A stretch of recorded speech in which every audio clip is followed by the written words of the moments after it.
Hay pocas cosas en un niño pequeño que nos digan cómo será su vida después. Walter Mischel. Entre los 3 y los 6 años se producen cambios radicales en la vida de un niño.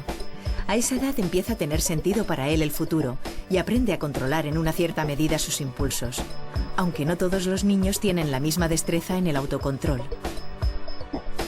Hace más de 40 años, el psicólogo Walter Mischel se propuso medir científicamente la fuerza de voluntad en un grupo de niños y observar cómo esta habilidad podía influir en la evolución hacia la edad adulta.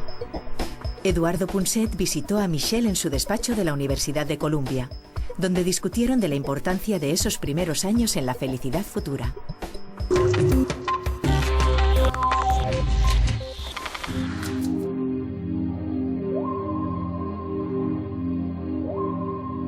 Es fascinante pensar que desde este campus de la Universidad de Columbia, en Nueva York, vamos a poder aprovechar este programa de redes para desvelarles realmente un misterio que les va a ser extremadamente útiles para ser más felices. Hemos descubierto, ¿se acuerdan ustedes de unos pastelitos que llamaban malvaviscos? Así los llamábamos cuando mi generación tenía 4 o 5 años.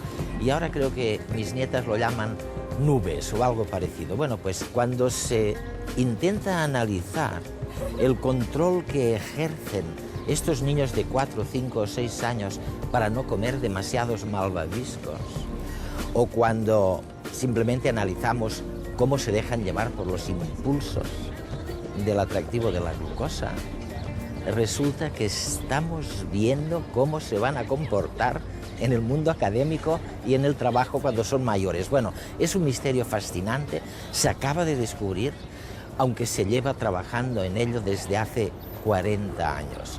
Y este secreto se lo damos. Walter, la verdad es que hemos venido desde Barcelona, bastante lejos, porque habíamos oído que algunos científicos de la Universidad de Columbia, aquí en Nueva York, podían predecir el futuro utilizando una bolsa de nubes. ¿Es cierto? A ver, digamos que quizás es un poco exagerado, pero sí que hay algo de verdad en ello. Sí, hay una parte de verdad. Y empezaste este experimento con niños y nubes en la década de los 60, a finales de los 60, y has seguido adelante sin parar desde entonces. No es nada habitual. Es lo que resulta fascinante de este experimento, que hayas seguido durante más de 20 años. Y al principio de todo, ¿qué fue lo que hiciste con esos niños? ¿Qué buscabas? Lo primero que hice fue hablar con mis propios hijos, que en aquella época tenían esa misma edad, 4, 5 y 6 años, 3 niñas pequeñas. Y lo que realmente me interesaba era ver qué sucedía con mis hijos al hacerse mayores y al pasar de 3 años y medio a 5. Cambios que a mí me parecían radicales. Ocurre algo muy extraño. La parte que a mí me pareció especialmente interesante fue que empezaban a ser capaces de contemplar el futuro. Sí. De pensar en después en lugar de pensar en ahora mismo. De modo que incluso podían entender un concepto como te daré una galleta después de comer. Podían entender esto y de hecho esperar a que les dieran una galleta después de comer. De hecho, lo que a mí me interesaba era saber cómo podía ser eso. ¿Qué se produce en el pensamiento, comportamiento y, en última instancia, cerebro, que hace que el niño deje de ser inmediato e impulsivo para quien el mañana y después no existen, sino únicamente el ahora? Tengo hambre, tengo sed, mamá, papá, para quien no existe el futuro. ¿Cómo aparece esa dimensión añadida? Y empecé a tomarme en serio esta cuestión y decidí estudiarlo. Creo que tu cámara es aquella que estamos viendo. ¿Por qué no le explicas a mi audiencia cómo empezaste realmente aquel escenario? Bueno, quería crear una situación que fuera lo más sencilla posible, para que pudiera entenderla un niño de 4 años. Una campana antigua, como en los antiguos hoteles en los que tocas la campana y alguien viene a recoger tu equipaje. Ese tipo de campana.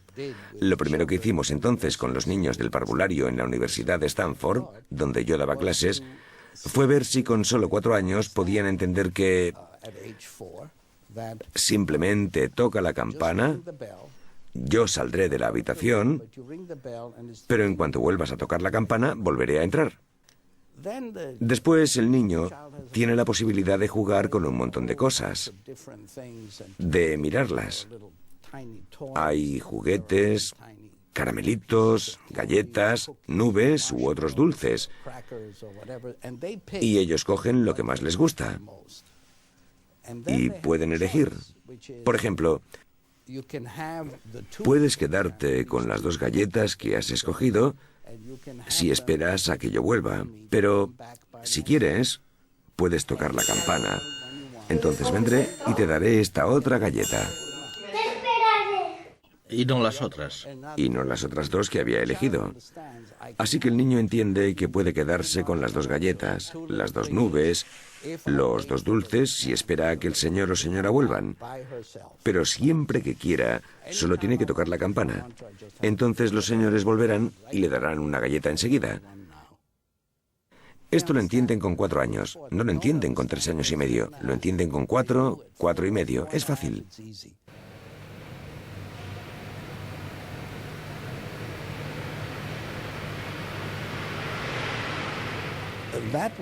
Así fue como empecé a encontrar un método que me permitiera estudiar todo esto. Recuerda que estamos hablando de principios de los 60, cuando ni siquiera podíamos grabar. Lo único que hacíamos era observar cómo se comportaban y con un simple reloj... Un cronómetro, me imagino, ¿no? Un cronómetro. Contábamos el número de segundos. Mientras tanto, no había nadie en la habitación. El niño estaba solo y nosotros lo observábamos desde fuera por un cristal a través del cual no podía vernos. Era de una simplicidad pasmosa.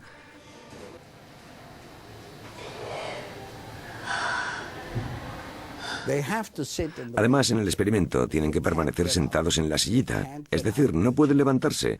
Si quieren hacerlo, tienen que tocar la campana, de modo que se quedan con una golosina en lugar de conseguir 2. Y ahora no solo puedes grabarlo sin que se den cuenta, sino que también puedes hacerlo o mirar otras cosas, ¿no? Podemos observar todo tipo de cosas, incluso filmar el movimiento ocular para ver exactamente qué hacen con los ojos cuando se encuentran en una situación en la que les es difícil o al revés, muy fácil esperar. Para un niño pequeño, esperar 20 minutos hasta que le den 2 galletas no es nada fácil. Es un esfuerzo titánico, ¿no?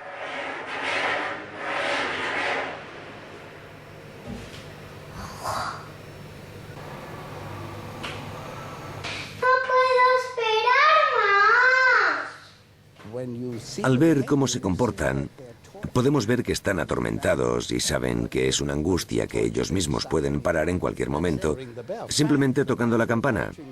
De hecho, los que se atormentan no pueden esperar.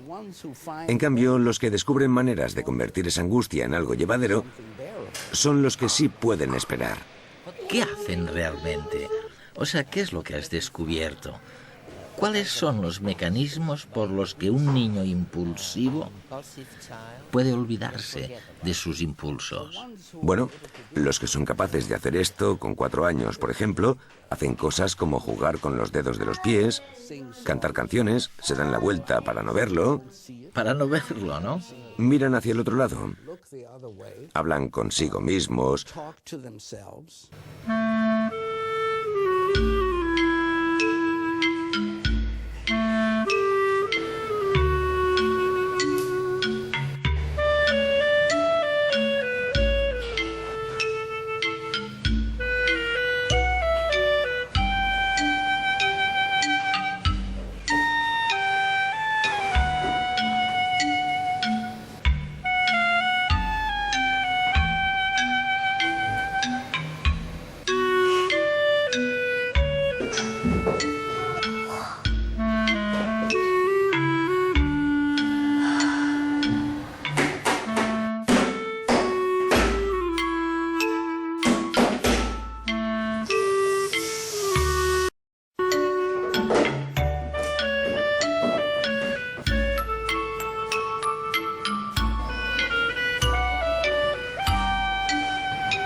Si son mayores, cuando lo hacemos con niños de 6 años o mayores, también pueden cambiar su forma de pensar sobre el objeto en cuestión. Ah, sí. Pero, ¿qué quieres decir con eso? Pensando en los objetos de otra forma. De hecho, lo que aprendemos es que la mejor manera de pasar del objeto del deseo a algo que sí puede esperar es no pensar en sus propiedades puras y duras. ¿Qué quiero decir con propiedades puras y duras? Puedes pensar en una galleta o en una nube en términos de lo esponjosa, dulce y tierna que puede ser. Pero si lo haces, se acabó, tocarás la campana. Si tienes 4 años, estás acabado. Sin embargo, si piensas en la nube como en una nube de verdad o en un trozo de cartón, pierde su interés y entonces esperas porque... Bueno, por un lado te gusta la nube. Sí, pero es mucho más fácil esperar por una nubecilla y distraerte que estar pensando en lo delicioso, sabroso, crujiente, dulce. Genial. Así que todos los objetos, todos los acontecimientos pueden concebirse como poseedores de grandes cualidades emocionales que te hacen reaccionar. Es difícil porque está conectado con distintas partes del cerebro. Ahora lo sabemos. En cambio, si pensamos en términos de sus cualidades informativas, esto puede sentarme mal, esto engorda, esto puede provocarme un infarto, entonces cobra un significado distinto. Es fantástico, la verdad.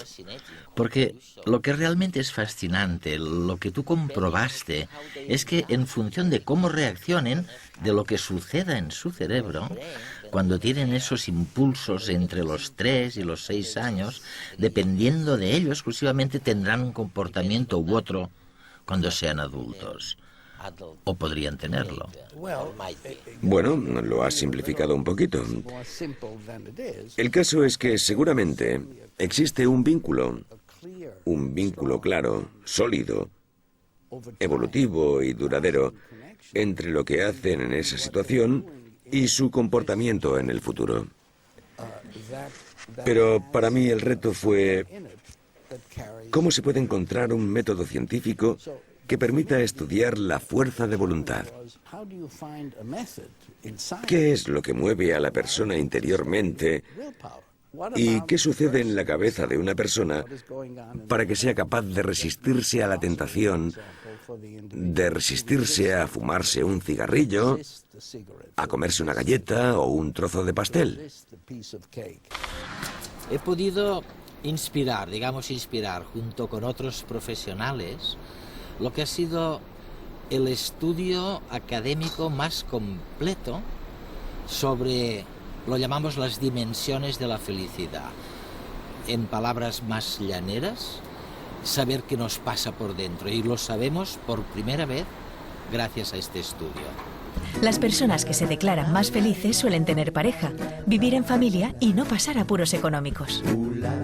No existen diferencias que hagan a un sexo más feliz que otro. Sin embargo, entre aquellos que dicen ser más felices, un 55,9% son mujeres, frente al 44,1% de los hombres. De entre todos los grupos de edades, los más felices corresponden a aquellos entre 26 y 35 años, mientras los más infelices se encuentran en la madurez, entre los 36 y los 45 años, siendo los mayores los más moderados en caer en uno u otro extremo. De la gente que se declara muy feliz, el 82,7% vive en pareja, mientras que entre los que no tienen pareja, solo un 64% dicen estar muy felices. Además, los más felices son aquellos que viven en grupos familiares de entre 2 y 4 individuos. Se dice que el dinero no da la felicidad, pero es necesario para garantizar la supervivencia. Una vez cubiertos estos mínimos, más dinero no implica mayor felicidad. Así se demuestra que la mayor felicidad se encuentra en las clases medias. Además, en España dicen ser más felices los residentes en Aragón, Cataluña, Extremadura y Navarra. Y en general, las personas que se consideran felices son aquellas que se han sentido queridas y aceptadas por su entorno familiar en su infancia, se integraron bien en la escuela y como adultos mantienen buenas relaciones familiares y sociales, siendo capaces de disfrutar de las pequeñas cosas de la vida y de demostrar su amor.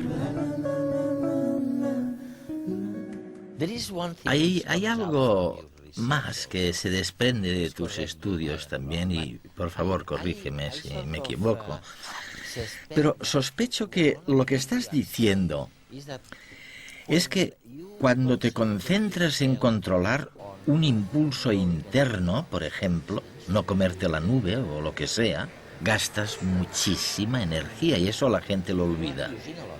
Y creo que en algún sitio se menciona que cuando alguien deja de fumar, deja de consumir nicotina, si se concentra en ello, quizás deje la nicotina, pero no tendrá la glucosa necesaria, los recursos necesarios para hacer, régimen y mantener una dieta. Y engordará. Creo que no cabe duda de que un uso, digamos, excesivo de la fuerza de voluntad es agotador y también puede suprimir gran parte de la alegría de vivir.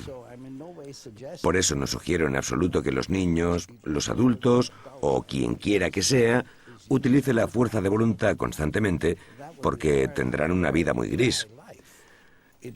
Tenemos un conjunto de habilidades, y en este caso no solo psicomotrices, sino representaciones mentales, habilidades distractivas que puedes utilizar para tu propio provecho en la vida, lo que significa es que sabes cuándo esperar y cuándo actuar para obtener un resultado concreto que te ayude a vivir, a construir una vida que realmente te haga feliz y responda a tus necesidades, más que si no tuvieras esa habilidad.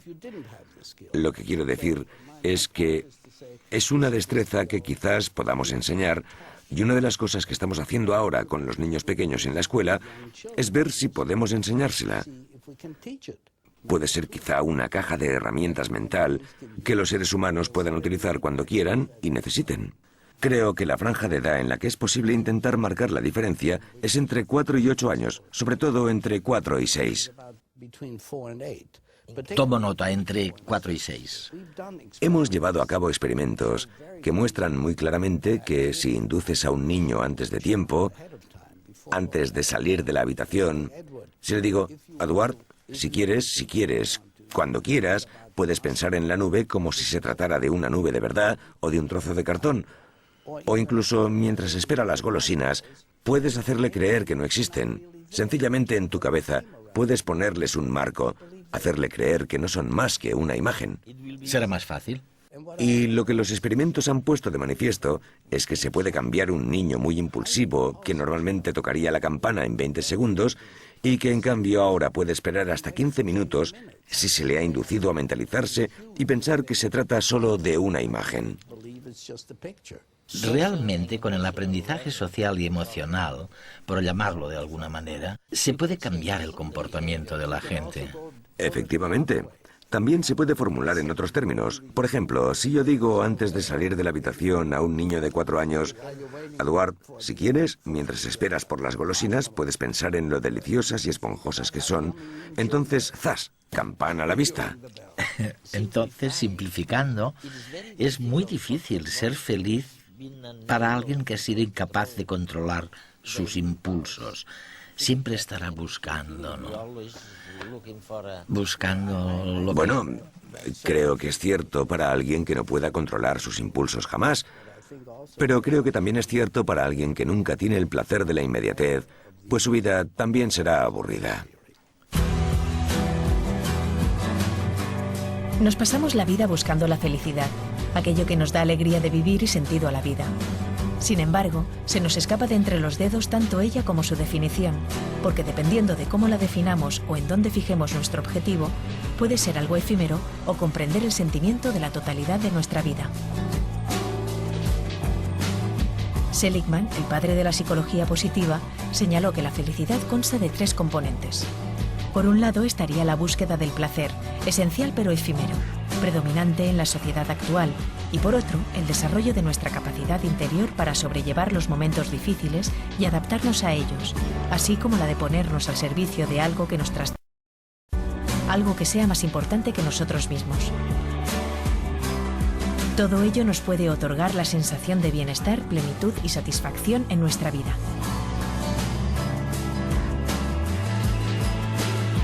Porque la felicidad no es la suma de las experiencias individuales, va más allá de estas y tiene mucho que ver con la percepción y memoria interna de nuestra vida en su conjunto. Por esta razón la gratitud es clave. Gratitud por lo bueno y lo menos bueno de la vida. El ver la vida como una aventura en la que, por supuesto, no todo es fácil, pero en la que el centro se encuentra en el proceso mismo, no en el objetivo final. Vivir con el sentimiento de que cada día es nuevo.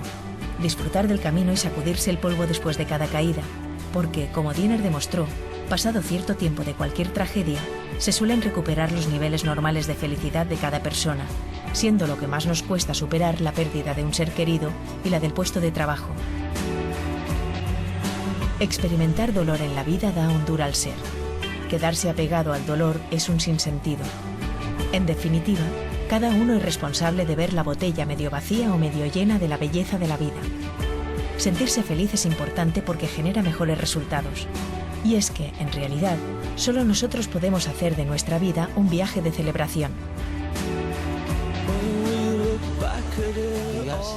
Lo que estás diciendo ahora me hace pensar en los antiguos refranes de mis abuelos, donde lo único importante era saber si habría una vida después de la muerte.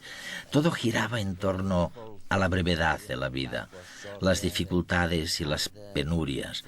Y tú dices, cuidado, cuidado, es muy importante saber si existe una vida antes de la muerte, porque también hay una vida antes de la muerte si sabemos vivirla, si sabemos disfrutarla. Dicho de otro modo, podemos tener un futuro y puede ser antes de la muerte, porque podemos tener un futuro mañana si esperamos algo que podría ser mejor que aquello a lo que nos aferramos hoy. Pero veamos, hemos hablado del futuro y de predecir el futuro, pero no hemos hablado de lo que todo esto predice. A lo largo de los últimos 40 años, hemos estado en contacto con personas que participaron en este estudio. La primera vez que lo llevamos a cabo, ni siquiera esperábamos hallar nada. Sencillamente tenía curiosidad por saber si podría haber una relación. Estudiamos cómo esos niños de 4 años se convirtieron en adolescentes de 14, 15 y 16 años, y vimos que había grandes diferencias. En general, relacionamos los resultados obtenidos con las habilidades, un tipo de pruebas que en Estados Unidos se conocen con el nombre de Test de Aptitud Académica o SAT, en sus siglas inglesas, que en muchos institutos es muy importante para decidir tu admisión o no en el centro. ¿O no? Y había diferencias cruciales en función del número de segundos que el niño había esperado. La diferencia media global entre niños que habían esperado mucho tiempo, Que sabían cómo reprimirse, y aquellos que esperaron muy poquito era de 210 puntos, lo que representa una enorme diferencia, mucho más de lo que se podría obtener utilizando en una fase temprana un test de inteligencia con el fin de predecir algo. increíble. Ahora bien, no existe ninguna prueba de que esperar por 2 galletas dé lugar a estos resultados. Estamos hablando de una correlación y no de una causalidad. Lo que estamos diciendo es que este mecanismo es indicativo de que hay muchas otras cosas que son importantes en la forma de vivir. Hay pocas cosas en un niño pequeño que nos digan cómo será después su vida. Así que el hecho de que esta habilidad sea fácilmente apreciable en una edad muy temprana y de que tenga correlaciones a largo plazo, acontecimientos relacionados a largo plazo, hace que plantee un reto muy interesante en cuanto a su evolución y funcionamiento. Y de esto es de lo que trata este trabajo. Es curioso. En otras reflexiones, fruto de tu experimento, dices, oye, como recurso, ¿no? Establecer un detonante externo para aquello que quieres hacer. Por ejemplo, si quieres ir al gimnasio a las 5 de la tarde, hazlo todos los jueves, eliminando la capacidad de decisión consciente y estableciendo un vínculo mental, hacemos que sea más fácil. Sí, creo que cuanto más automatizamos este tipo de cosas, Es cuestión de automatizar. más fácil resulta llevarlas a cabo de forma automática y menos energía requieren. Todo a lo largo de nuestra conversación me ha quedado una cosa muy clara, que si queremos ser felices en la vida, hay que ser muy positivo. Bueno, sí. Sería realmente una tontería pensar que lo único que necesitamos en la vida es la habilidad de la gratificación diferida. Hacen falta todo tipo de cosas. Este es un factor, un componente, una habilidad que parece que marca una gran diferencia. Y entonces resulta emocionante empezar a preguntarse cómo podemos enseñarlo. Sabemos que podemos influir en ella en experimentos que no duren mucho, pero lo que no sabemos en absoluto es si podemos enseñar el tipo de reglas de las que hablas, como tener planes, poner los planes en práctica, entender las reglas. Me será más fácil esperar la galleta si me distraigo, me ayudará si me doy la vuelta. Cualquiera de estas cosas, como una caja de herramientas, puede ayudar a los niños a tener una mayor fuerza de voluntad y a utilizarla cuando quieran. Creo que estas son las cuestiones que merece la pena estudiar, así como cuáles son los mecanismos, cómo funciona en nuestra mente y cerebro.